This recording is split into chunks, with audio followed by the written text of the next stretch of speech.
انسان کو تو بنایا ہی بنایا، اللہ کا شکر ہے کہ ہم سبوں کو مسلمان بنایا۔ سبحان اللہ۔ مسلمان تو بنایا ہی بنایا، تم اپنے رب کا شکر جتنا ادا کرو وہ کم یہ ہے کہ اللہ رب العزت نے ہم سبوں کو کسی اور کا امتی نہیں بلکہ اپنے پیارے حبیب کا امتی بنایا۔ اس کا پیارے حبیب کا امتی۔ تو اگر اس رسول کے امتی ہونے کا دم بھرتے ہو تو اس رسول کے بتائے ہوئے نقش قدم پر عمل کرنا ہوگا، نماز کو اپنی زندگی میں شامل کرنا ہوگا، جھوٹ مکاری سے پرہیز کرنا ہوگا، مسجدوں کو آباد کرنا ہوگا، ورنہ جو لوگ نعرہ لگا کر کے صرف نعرے ہی تک محدود رہتے ہیں وہ سمجھ لیں ان کا نعرہ بہت جلدی اکھڑے گا۔ جو نعرہ لگا کر کے اور کوسوں دور مسجدوں سے رہتے ہیں، ہفتہ جمعہ کی نماز پڑھتے ہیں اور اپنے آپ کو صحیح العقیدہ مسلمان سنی مسلمان کہتے ہیں، میں آپ کو بتاتا چلوں، تاریخ اٹھا کر کے دیکھ لیجئے، جتنے بزرگان دین ولایت کی دہلیز پر فائز ہے، کوئی ولی آپ کو بے نمازی نہیں ملے گا، کوئی ولی آپ کو ایسا نہیں ملے گا جو متقی پرہیزگار ہو۔ سب آپ کو متقی پرہیزگار عبادت گزار ملیں گے،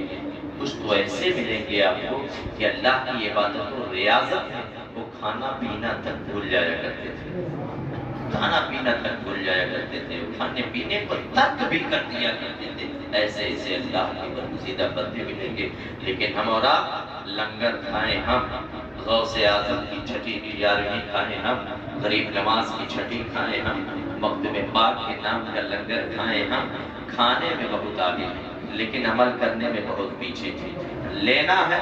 تو خوب بڑھ چڑھ کر کے لیں گے، لیکن دینے کی باری آئے گی تو میدان چھوڑ کر کے ایسا بھاگیں گے کہ ایسا لگے گا کہ اس سے زیادہ غریب کوئی علاقے میں ہے یہ نہیں ہے۔ لیکن اسی انسان کو اگر مسجد میں گیا اور مسجد میں اگر گاہے بگاہے پہنچ گیا تو آپ یہ سمجھ لیجیے اس دن امام صاحب کی پھر خیریت نہیں رہے گی، یا تو امام صاحب کی خیریت نہیں رہے گی یا تو پھر امام صاحب کی کسی طریقے سے بچا گئے تو علاقے کا کوئی نہ کوئی بندہ اگر زد جہاں گئے تو پورے محلے کو پتا چل جائے گا کہ آج فلاں مسجد میں آیا تھا نماز پڑھنے کے لیے۔ ایسے ایسے لوگ ہیں، نہیں عبادت ایسی کرو کہ جو جس عبادت سے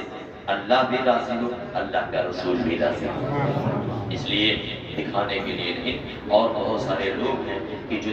عبادت کرنے کے لیے جاتے ہیں، اور نئی جنریشن میں کچھ لوگ ایسے ہیں کہ جو تمام کسی کی تبرہ بازی کرتے ہیں۔ لوگوں کو یہ سمجھ میں آتا ہے کہ ہم نماز پڑھنے جاتے ہیں